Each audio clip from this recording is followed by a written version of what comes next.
A paz, a graça e as misericórdias do nosso Deus. Nós hoje estamos finalizando a nossa série Prioridades para o Ano Novo. Iniciamos em janeiro de 2022, estabelecendo alvos em nossa vida, assumindo o compromisso e temos, claro, a partir disso também desafiado a igreja a se envolver, a envidar esforços no sentido de abraçar algumas prioridades que entendemos são essenciais para que a nossa igreja seja uma igreja saudável. Esse é o nosso alvo, esse é o nosso objetivo. Nós tivemos já a oportunidade, nessas últimas terças-feiras, de ministrar sobre vários temas. Evangelizar, uma missão. Comunhão, um mandamento. Servir, um chamado. Todas essas pregações, elas se encontram no nosso canal e você pode acessar, você pode assistir, você pode acionar o sininho para receber aí novas notificações e, principalmente, compartilhar a mensagem da Palavra de Deus. Você que está nos acompanhando através do canal no YouTube, que você possa estar se inscrevendo no nosso canal e, com isso, estar apoiando essa obra que é do Senhor. Nessa noite, o nosso tema será doação, um compromisso. E eu quero que você entenda que, mesmo que essa temática seja às vezes tão criticada, tão satirizada por muitos aí fora, a doação, o ato de contribuir na igreja, é um compromisso de todo cristão. Por isso, se você tem a sua Bíblia aí, eu quero convidá-lo a abri-la na segunda carta aos Coríntios, capítulo 9, versículos 5, 6 e 7.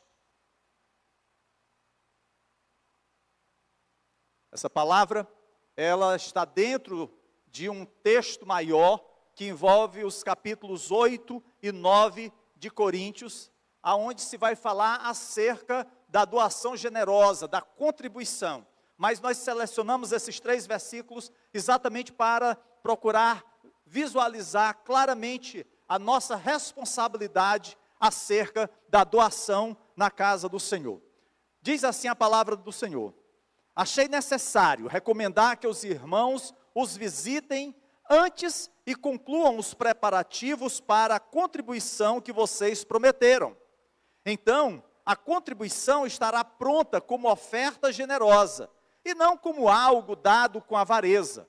Lembrem-se, aquele que semeia pouco, também colherá pouco.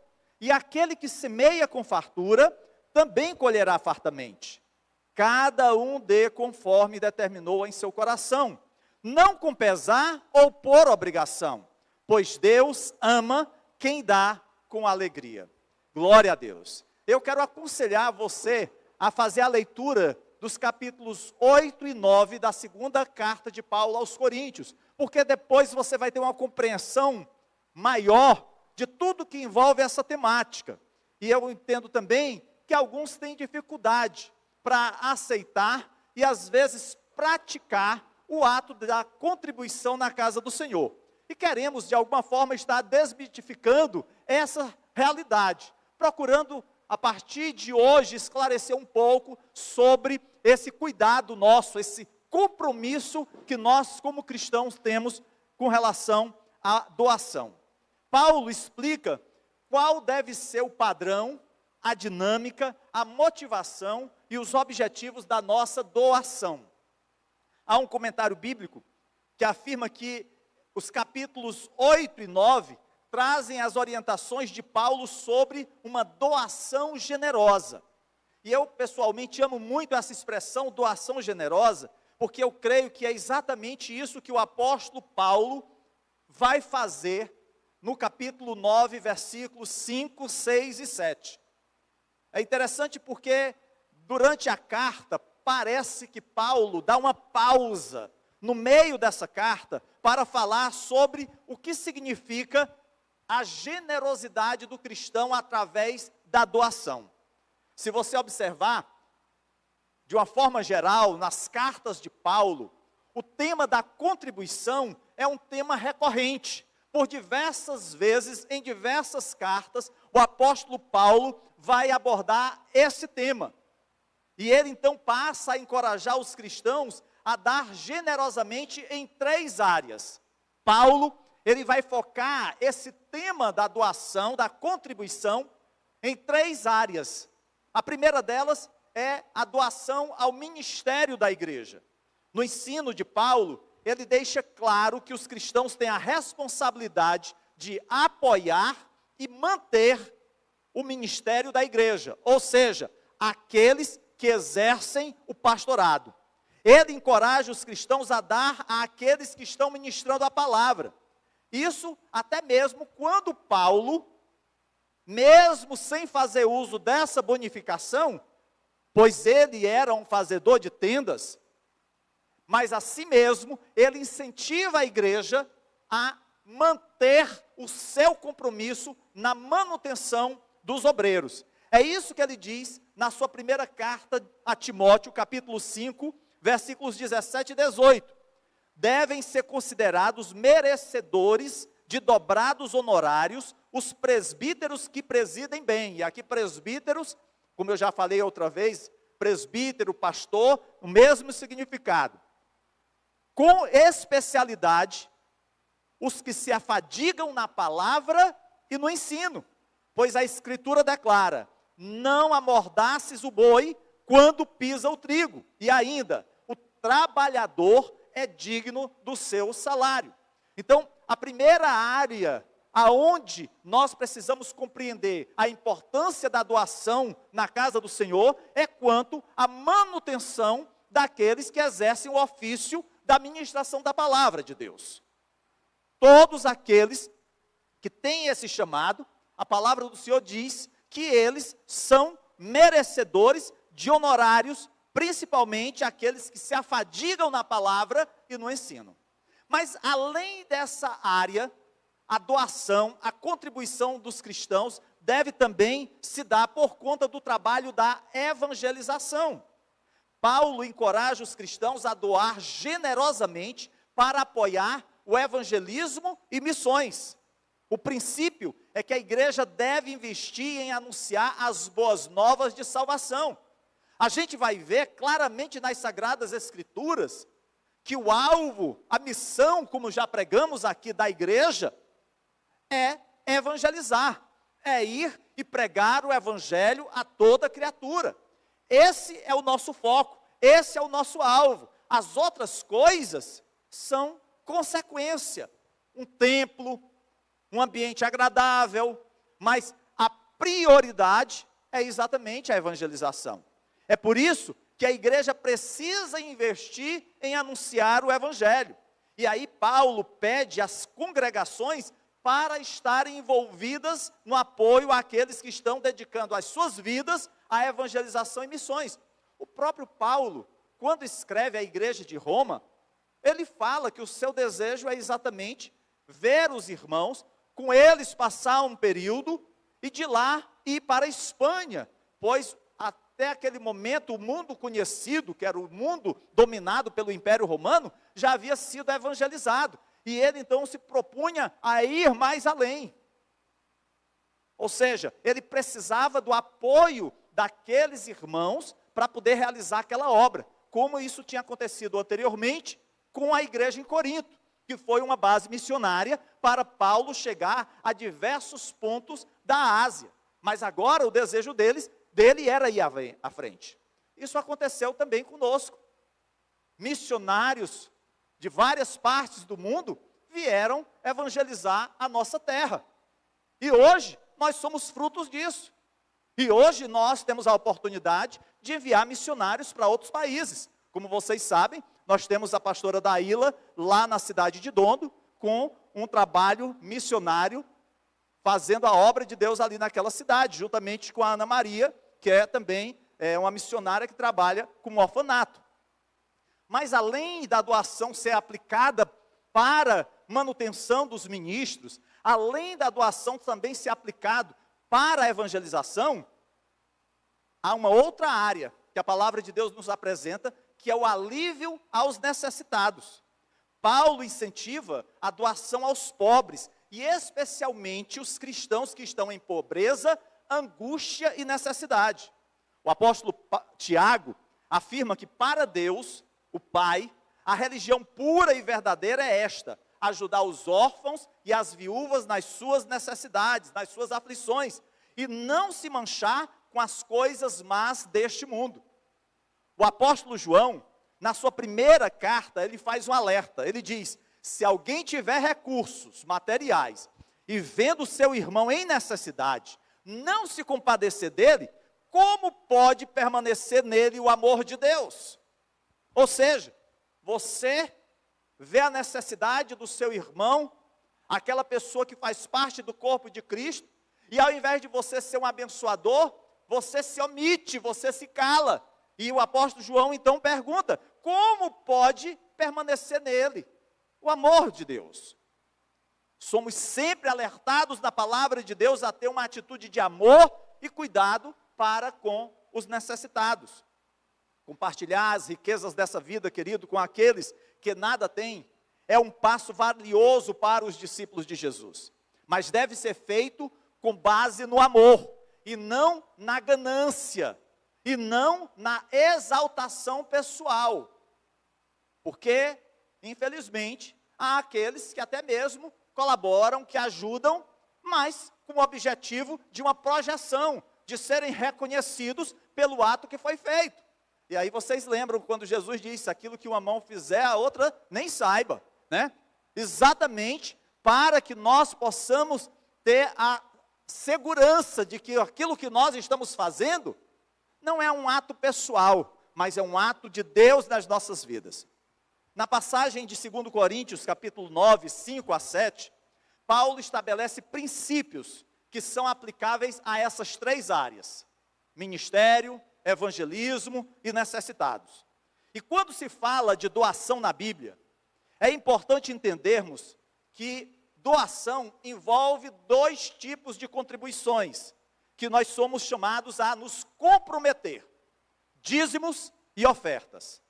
Nós não temos hoje o objetivo de aprofundar essa temática da contribuição. Nós faremos isso posteriormente. Mas é necessário, queridos, que entendamos que uma das nossas prioridades de 2022 é compreender e aplicar às nossas vidas os princípios da doação bíblica, ou seja, o nosso compromisso com dízimos e ofertas na casa do Senhor. E nós não vamos deixar de falar sobre isso, mesmo que uma ou outra pessoa não goste. Porque se a gente fosse se omitir de falar daquilo que a Bíblia Sagrada nos exorta a fazer, nós teríamos que fechar a igreja. E nós estamos aqui para obedecer ao Senhor. O contexto da passagem de 2 Coríntios, capítulo 9, versos 5 a 7, nos revela que os irmãos estavam doando para uma coleta que seria levada a Jerusalém e distribuída entre os cristãos que estavam na pobreza e necessidade. Se você tiver a oportunidade de ler o capítulo 9, você vai perceber que por trás desses 3 versículos, há a história de fragilidade, de pobreza que os irmãos em Jerusalém estavam passando. E aí Paulo, então, ele busca a contribuição das igrejas de diversas localidades para abençoar os irmãos lá de Jerusalém. Porém, é bom que nós lembremos, queridos, que a igreja de Corinto, ela era uma igreja formada, na sua maioria, por gentios, que eram gregos, convertidos. Enquanto que a igreja de Jerusalém era formada, na sua maioria, por judeus convertidos. Uma pessoa fora da igreja, certamente não entenderia como é que aqueles gregos, aqueles gentios, iriam coletar uma oferta para abençoar os judeus. Ou que os judeus se permitissem aceitar uma oferta de não-judeus, ou seja, de gentios. Isso não seria uma coisa aceitável nos padrões humanos. Só que quando a gente fala de igreja, a gente não fala de padrão humano, a gente fala de padrão divino. É importante que se diga, queridos, que em Jerusalém haviam cristãos também até mesmo entre os líderes da igreja, que não estavam satisfeitos com a missão de Paulo entre os gentios. Paulo, quando sai de Jerusalém, ele é enviado por Barnabé para pregar em outras cidades, mas na compreensão daqueles irmãos de Jerusalém, pelo menos uma parte deles, o alvo seria levar a mensagem do evangelho às sinagogas, aos judeus. E aí o que acontece é que com a rejeição do evangelho pelos judeus, Paulo então começa a pregar aos gentios. E lá em Jerusalém, alguns irmãos e até mesmo alguns líderes rejeitam essa atitude do apóstolo Paulo. Só que, amados, a visão de Paulo do evangelho não era uma visão de achar que o cristianismo seria um braço, uma seita do judaísmo.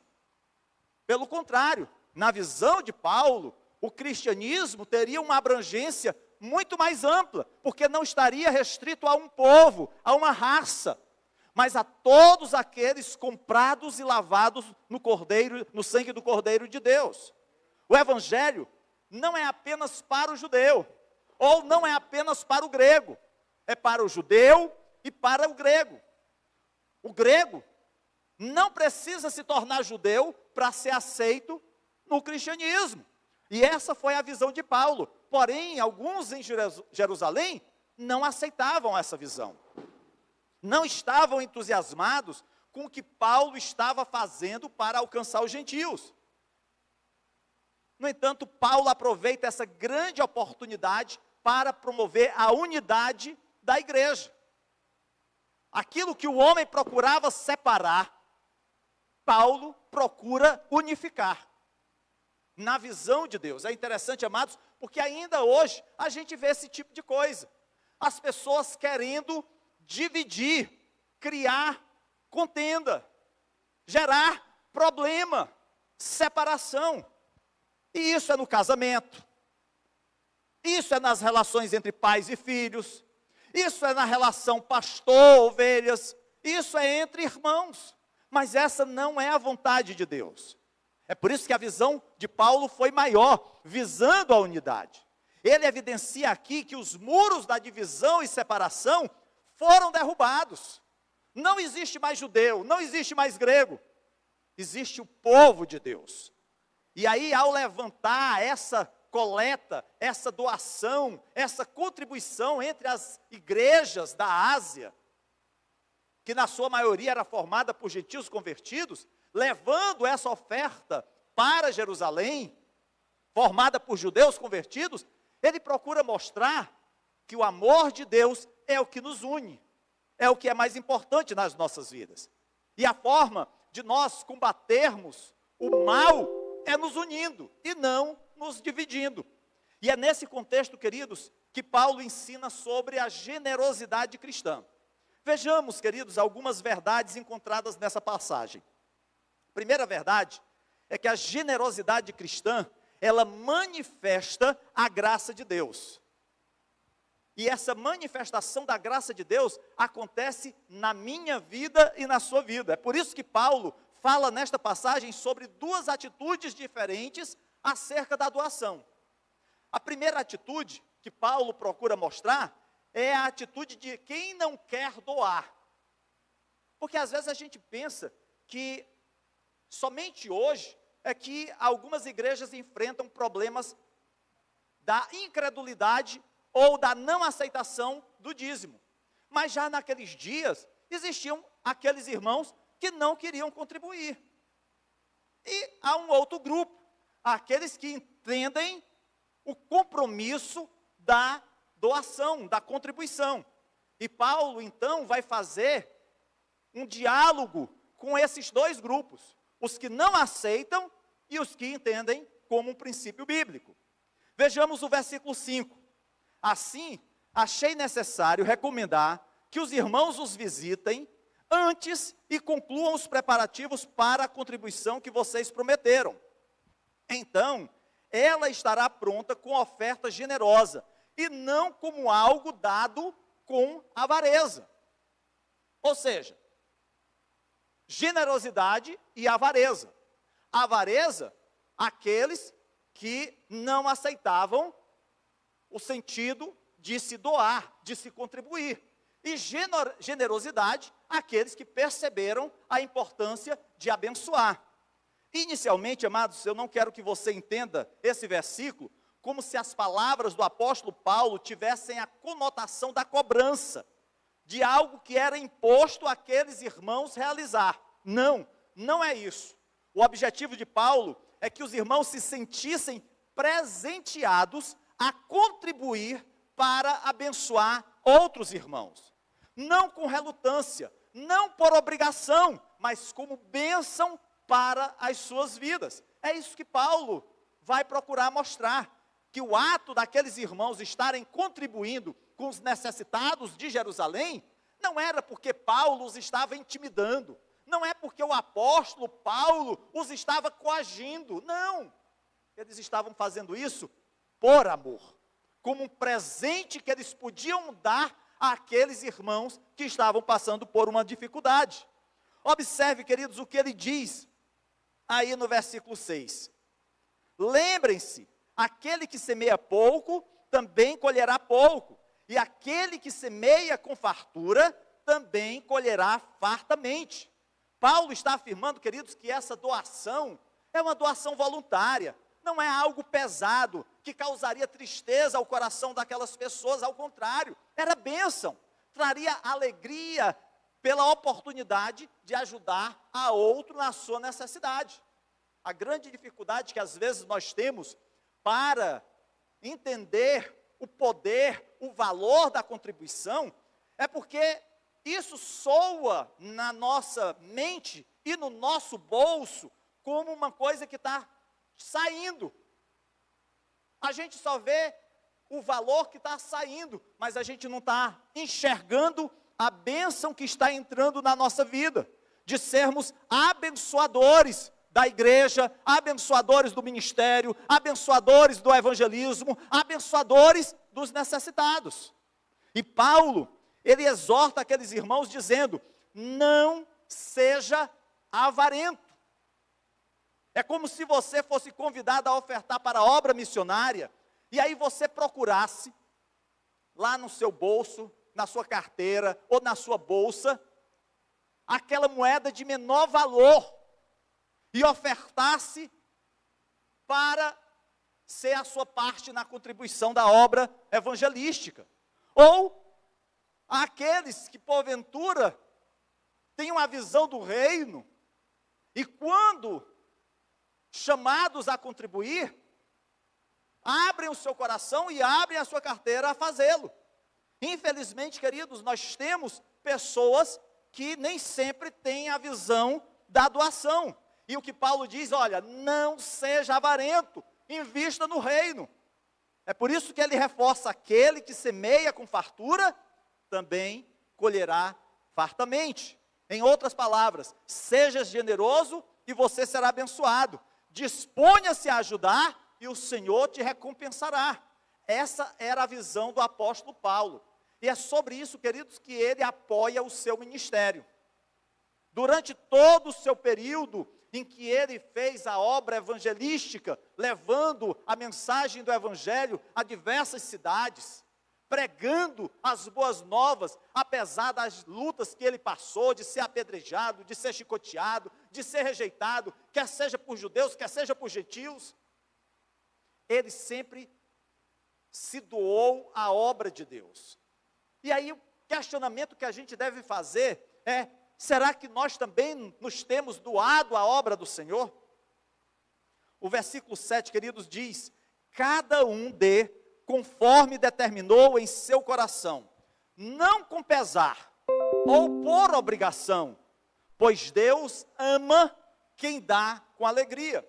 Em outras palavras, ao doar, você não deve ficar descontente, como que estando colocado contra a parede. Olha, tu tem que dar teu dízimo, olha a tua oferta. Mas o que o apóstolo está dizendo é que você contribua de acordo com o seu coração, sabendo que Deus ama um doador alegre. se vamos manifestar a generosidade cristã que mostra a graça de Deus trabalhando em nossas vidas, então essa doação será conforme você determinou em seu coração. Aí alguém pode dizer assim, pastor, mas o dízimo não são 10%? É verdade. É uma base que é comum para todos. Para quem ganha muito, para quem ganha pouco, é um valor que foi, estabelecido como algo que o povo de Deus iria ofertar no Velho Testamento e que serve como um princípio de Deus para o Novo Testamento. Porém, quando se fala de determinar no coração, é de saber que aquilo que eu estou dando, eu estou sendo honesto em primeiro lugar com Deus, porque eu posso até mentir para a igreja, eu posso até enganar o tesoureiro, o pastor, sem nenhum problema. Aqui eu nunca vi pastor pedindo o seu boleto para saber quanto você ganha de salário.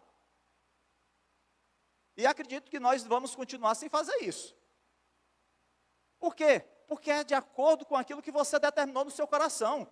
Você quer ser fiel, você é chamado a fazer isso. Agora, se essa não é a sua atitude, é algo entre você e Deus. Mas cabe a nós, enquanto ministros do Evangelho, ensinar e exortar a fazer da forma correta. Se você teima em fazer de forma errada, é uma decisão particular. Eu acredito que vocês se lembram quando Moisés estava recebendo as doações para a construção do tabernáculo. Você lembra o que ele disse aos israelitas? Ele disse assim: separem dentre os seus bens uma oferta para o Senhor. Todo aquele que de coração estiver disposto, trará como oferta ao Senhor. Aí ele passa a dizer, ouro, prata, bronze, fios de tecido azul, e vários itens que ele relaciona. Mas, o que nos chama a atenção aqui, que ele diz, que é de coração, estiver disposto. Moisés não saiu observando o que tinha na tenda de cada família, para saber o que eles poderiam dar. Moisés não procurou saber o que eles tinham recebido lá no Egito, quando foram expulsos para deixar as terras egípcias, depois das pragas. Ele não procurou saber da prosperidade de cada um deles, mas ele lhes lançou o desafio. A ênfase dessa passagem não está no que os israelitas deveriam trazer, mas que a doação acontecesse por todo aquele que de coração estivesse disposto. Em outras palavras, ninguém deveria dar o que não queria. Eu não quero que você se sinta pressionado a doar. Você dá aquilo que sentir no coração. Em outras palavras, foi isso que Moisés disse ao povo. Alguém poderia dizer, pastor, então a maioria não deu foi nada. Pelo visto, aquele tabernáculo não foi feito como deveria fazer. Mas se a gente observar, queridos, um capítulo depois, a Bíblia diz que o povo atendeu ao compromisso com Deus, e os artesãos que estavam responsáveis para construir, para fazer o tabernáculo, receberam de Moisés todas as ofertas que os israelitas tinham trazido para a obra de construção do santuário. E o povo continuava a trazer voluntariamente ofertas, manhã após manhã. Por isso, os artesãos que trabalhavam no santuário interromperam o trabalho e disseram a Moisés: o povo está trazendo mais do que o suficiente para realizar a obra que o Senhor ordenou. Então Moisés disse que fosse feita esta proclamação em todo o acampamento: nenhum homem ou mulher deverá trazer mais nada para ser oferecido ao santuário. Assim o povo foi impedido de trazer mais, pois o que haviam recebido era mais que suficiente para realizar toda a obra. O povo estava tão satisfeito em poder doar, em poder contribuir, que eles traziam diariamente. E os artesãos viram que o que já tinha sido arrecadado sobejava, não precisava mais. E Moisés teve que dizer assim: olha, não recebo mais nada. Não, traga mais ouro não, já tem ouro demais aqui. Não precisa mais, não, prata de jeito nenhum, pode voltar, volte. Meu Deus, aqueles homens entenderam o que era doar de coração. É isso, querido, que Paulo expressa na segunda carta aos Coríntios, no capítulo 9, verso 7. Cada um dê conforme determinou em seu coração. E essa é a vontade de Deus que é revelada pela pena de Paulo. E o maior gesto de doação, queridos, não foi feito pelo povo judeu na realização do tabernáculo, ou na construção do templo de Jerusalém, ou nas ofertas voluntárias para abençoar a igreja de Jerusalém. O maior exemplo de doação foi a doação do Pai, porque Deus amou o mundo de tal maneira que deu o seu Filho unigênito, para que todo aquele que nele crê não pereça, mas tenha a vida eterna. Esse foi o maior exemplo, e é o exemplo que nós precisamos seguir, é o nosso modelo de doação, de entrega total, de entrega do que é mais valioso, do que é mais importante. Segunda verdade, devemos ser generosos em nossa doação. O sentido de doar conforme determinou o seu coração, também quer dizer ser generoso em nossa doação. E louvo ao Senhor, queridos, porque essa igreja, a igreja Gilead José Walter, tem sido uma igreja generosa em suas doações. Mas, meus irmãos, nós podemos fazer melhor. Nós realmente podemos fazer melhor. Enquanto eu estava preparando essa mensagem, eu relutei em fazer essa declaração. Eu pensei até em riscar esse ponto da minha mensagem. Mas eu entendo que, como pastor, eu não posso deixar de exortar a igreja, quer seja você que está aqui conosco presencialmente, quer seja você que está sendo alcançado através da mensagem pelo YouTube. Nós precisamos, queridos, entender a nossa responsabilidade, o nosso compromisso de sermos mais generosos.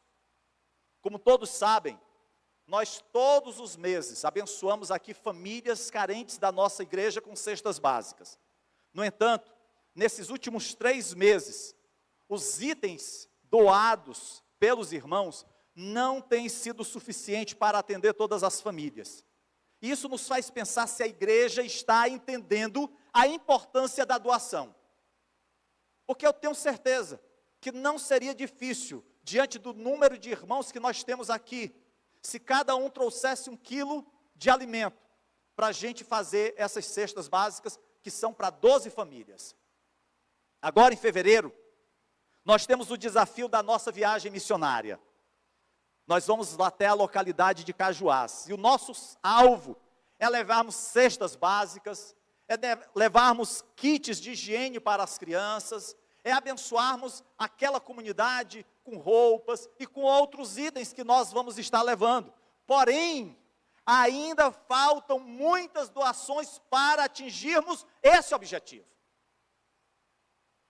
C.S. Lewis, um escritor cristão, afirmou: se vivemos no mesmo nível de aflição que as outras pessoas que têm o mesmo nível de renda que nós, provavelmente estaremos doando muito pouco.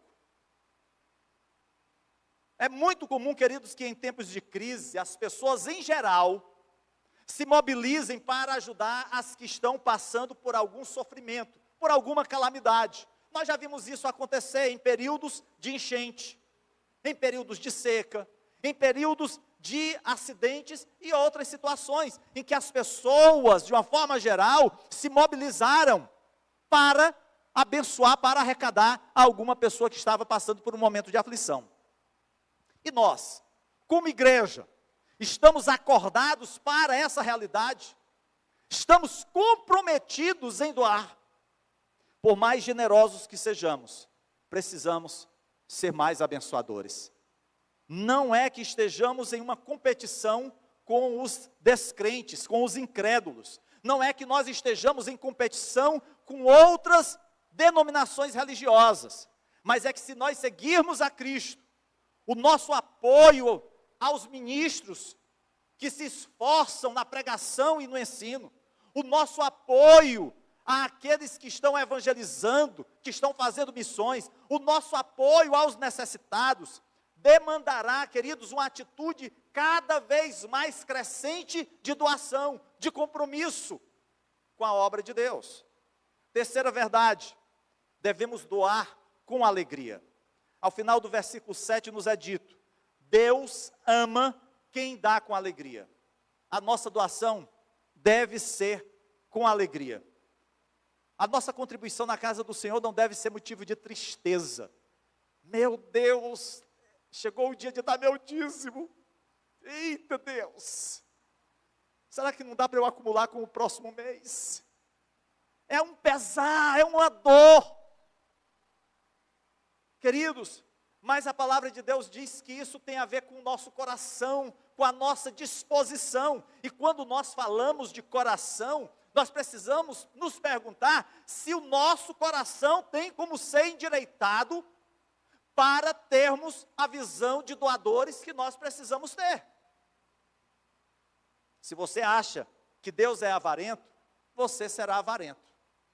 Mas se você acha que Deus é generoso, você será generoso. A chave para um coração alegre, para um doador generoso, um doador voluntário, é quem você acha que Deus é: avarento ou generoso? John Piper, pastor americano, fez a seguinte declaração. Primeiro ele fez uma pergunta: o que faz a diferença entre um doador avarento e um doador generoso? O doador avarento é aquele que dá, mas ele dá assim quase que puxando de volta. É aquele que dá, mas vai tirando o que puder dar, vai às sobras. E ele pergunta: qual a diferença entre o doador avarento e o doador generoso? E a sua resposta foi a seguinte: é o seu relacionamento com Deus. Não é a atitude do pastor de estar num púlpito brigando com aqueles que não estão dizimando. Não. Não é a atitude dos presbíteros estarem olhando a relação de dizimistas para ver quem dizimou e quem não dizimou. Não é isso. É o nosso compromisso, é a nossa intimidade com Deus que faz toda a diferença. É o nosso relacionamento com Deus. Certo pastor disse que há o cristão recebedor que só quer ganhar. Ele é incessantemente exigente e nunca fica satisfeito, sempre quer mais. É aquela pessoa que se acostumou a estar na casa do Senhor, só quer receber. Não quer participar de nada.